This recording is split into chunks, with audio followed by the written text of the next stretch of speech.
Tangle by Norah. My first fear was not of one tangle man, illustrated in recent adverts, but of thousands of these creatures. They came from a mysteriously located lodge, and they marched. Daddy, my father didn't wish to be called anything else, Dad was too common, said on the TV that the Orange Men are in season. I didn't quite understand the grin on his face, and that outbreaks of violence are to be expected. Who's the Orange Men? Are they the Brits?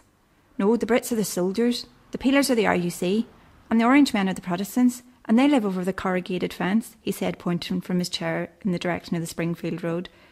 Are they really ugly and dangerous? Is that why the fences are there? After all, how was I to know? The Brits and the RUC patrolled our estate all the time. I'd never even spoken to a Protestant as far as I knew.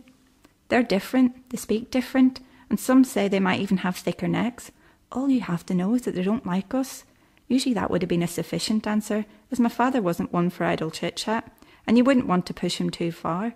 What, like another language? I thoughtfully replied. No, stupid, the Queen's English, they say H. I pursued my line of questioning about these faceless creatures. Well, why do they march everywhere? Is it 'cause Rooney's keep burning the buses? Would I know one if I saw one? I should have keep away. What's a Protestant anyways? My father, in his infinite wisdom, explained, it's a different religion. Now, an Orange Man's chapel is a church, and they don't have masses, they have services.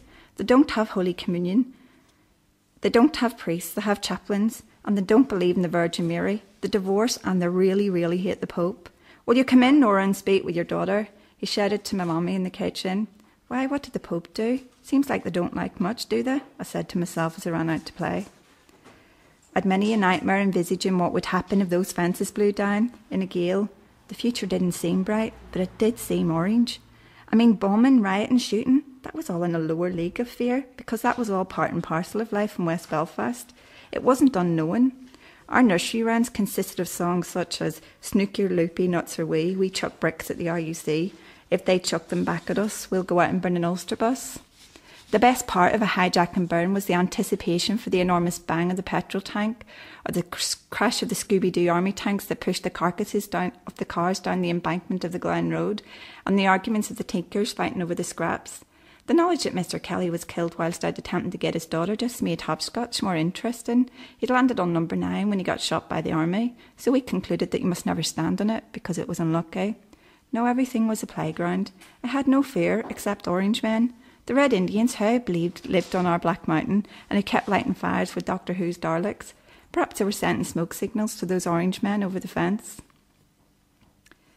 Time eludes me, but it was probably around the age of 8 that I was certain I'd acquired the sought-after enlightenment of the Northern Ireland political structure. I'd decided to vent this knowledge on the unsuspecting neighbourhood. It was to be an innocent prank.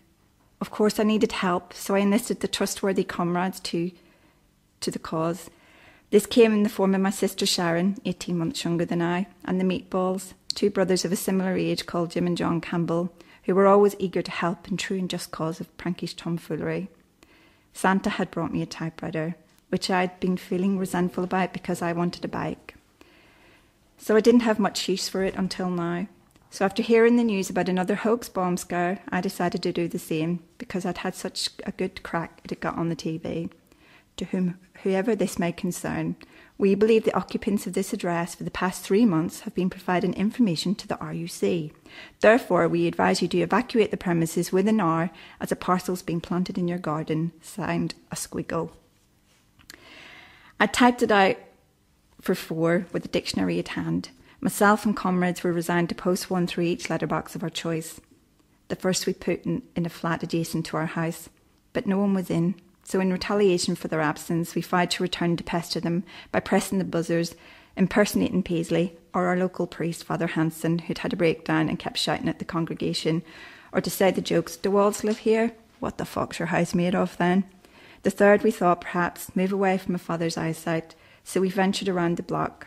We hid as John crouched down and put it through the letterbox. A woman in her 40s came out to inquire if we'd seen anyone at her door. We replied no, because we'd felt caught. However, she was turning away to go in and not giving us the attention we felt we deserved. And the words, "Well, a man with an umbrella was here just about 10 minutes ago," but I couldn't see his face, escaped from my mouth. Jim disappeared round the corner and returned soon as the door was shut, exclaiming, "Jesus, I nearly pissed myself laughing." We waited to see if anything else would happen. Sharon recommended we get a better view if we scrambled onto the wee wall to peer in the window. Through the Venetian blinds, for every house had them believing they were bulletproof, the four of us were convinced the family were saying the rosary. This was amusing, but it wasn't the reactionary politics we longed for. We wanted them to retaliate and chase us like in Rap the Door Runaway, so we moved on to our next victim. We dared each other again. Jim led the way across the small road to a randomly selected house.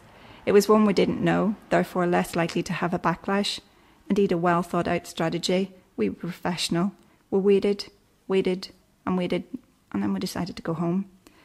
As we played in our street, we noticed a Saracen appear, not with the usual convoy of 2, but 16. Was there going to be a riot? Was someone going to be lifted by the army? Slowly it dawned on us that perhaps it was our mischief that was behind it. Mixed emotions toyed. Would it be on telly and only us know? John quickly said he was going home because he didn't wish to get caught. The next bit is a little bit muddled and pieced together about how exactly we were caught. I suspected the informant to be our immediate neighbour, Mrs. Cunningham, as I had overheard her say, "Those boys are a bad influence." I do vaguely recall the interrogation as to who put you up to it by my father. I confessed it was all my ingenious plan, but he didn't believe me, so he took to beating the truth out of us. Sharon had always feared his wrath and would cry at the show of his hand. I could not, it was all too familiar, as were the imprints of his wedding ring on my head when they repeatedly bounced off my head. It wasn't a faceless fear like the Orange Men. I don't recall a specific explanation given as to why it was wrong to do what we did by any adult. My father's words, "What if someone was to do that to your granny?" was to suffice. In innocence I replied, "But my granny doesn't have a garden," only to be thwarted with another blow to curb my tongue. So, as with Ireland, our street was to become a microcosm of its political structure, divided. My sister and I were not allowed to go to the bottom of the street where the Campbells lived. Rather, we had to be detained until further notice to the top of the street, under constant observation of my father's keen eyes. However, we did not make the headlines.